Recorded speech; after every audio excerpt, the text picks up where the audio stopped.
Olá, estudantes, tudo bem? Hoje, nosso assunto será sobre textos. Nossa língua portuguesa temos cinco tipos textuais de texto. Então, vamos trabalhar hoje os tipos e deixar os gêneros para um próximo encontro, certinho? Então, nós temos aqui cinco tipos de textos na língua portuguesa. Primeiro, narrativo.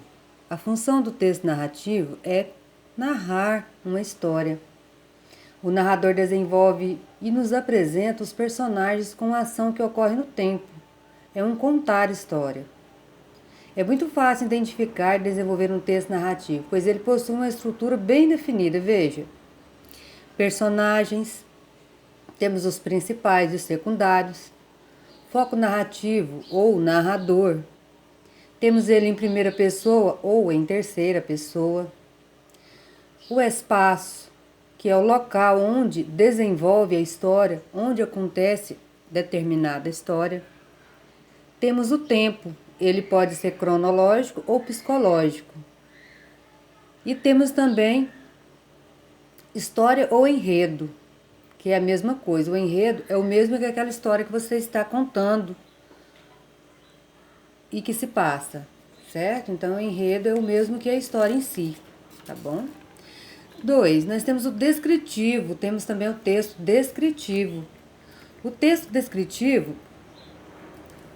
ele é caracterizado pela criação de uma imagem em que o escritor descreve algo, que pode ser uma pessoa, um animal, um acontecimento ou mesmo um lugar. O leitor, por sua vez, consegue então idealizar aquela imagem mentalmente, pelo contar, pela descrição. A estrutura de um texto descritivo, introdução ou a apresentação do que está sendo escrito, desenvolvimento e caracterização subjetiva ou objetiva da descrição, finalização da descrição. E temos também aqui, em terceiro lugar, aqui o texto injuntivo. O texto injuntivo também é chamado de instrucional, indica um procedimento para ser realizado. Alguns exemplos são bula de remédio, um manual de instruções ou uma receita culinária, por exemplo. Então, aqui temos um exemplo grande de texto injuntivo, uma receita de bolo, por exemplo. Esse pode ser um texto injuntivo, em que falamos sobre os ingredientes e também o modo de fazer. Correto? Temos agora o texto expositivo. O que é um texto expositivo? Veja bem, o texto expositivo é usado para expor e apresentar uma ideia ou um conceito. Utiliza-se de recursos como comparação, enumeração, definição, descrição de uma informação, por exemplo, pode ser classificado em dois esses tipos de expositivo. O expositivo argumentativo, que é aquele que argumenta determinado tema, e o expositivo informativo, que expõe aquela informação e, ao mesmo tempo, ele argumenta a respeito daquilo que foi exposto. Isso acontece muito num texto dissertativo, que nós veremos agora, certinho? Então, o texto informativo, expositivo informativo, ele transmite informações. Ele é capaz de transmitir informações. E o texto expositivo argumentativo, ele é focado em argumentação, certo? Então, foco é argumentação, explicar ideias apresentadas. Texto expositivo transmite informações de algum tema, certo? Essa tipologia textual, ela é muito encontrada no texto dissertativo, onde o escritor ele expõe a ideia e argumenta sobre aquela tese, sobre aquelas ideias, para comprovar para o leitor que ele está certo do que diz. E por último, temos aqui o texto muito conhecido por nós e por todos os escritores, o texto dissertativo. Esse texto dissertativo, ele, ele é usado para argumentar sobre algo. Esse dissertativo argumentativo, ele é usado para expor opinião sobre um tema ou assunto por meio da argumentação.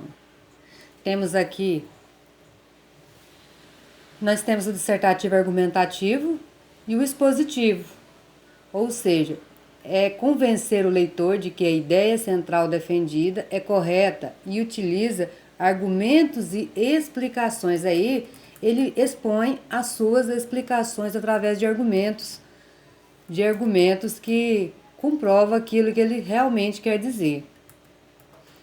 E nessa estrutura desse texto dissertativo, essa dissertação ela é dividida em 3 partes, que nós temos a introdução, que apresenta o leitor, o tema ou o problema que vai ser abordado no texto, certo? Introdução, ela é uma apresentação do que será dito durante aquele escrito, durante aquela argumentação. E temos o desenvolvimento. Qualquer problema ou ideia que for mencionado na introdução será desenvolvida, de forma a demonstrar a opinião do escritor e argumentar a respeito da mesma. Ou seja, no desenvolvimento você vai desenrolar aquilo que você apresentou na introdução. Se você não apresentar o que foi apresentado na introdução, seu tema corre o risco de perder o foco e sua redação provavelmente não ficará correta. Temos também, finalizando aí, a parte da conclusão. Essa parte deve apresentar uma síntese do tema abordado, mas incluindo considerações que expressem tudo o que foi escrito no decorrer do texto, na introdução e no desenvolvimento. Ele deve estar presente aí na conclusão, para que você não fuja ao tema. Bom, é isso, e qualquer coisa eu aguardo perguntas, certo? E bons estudos, boa aula e tenha um bom dia.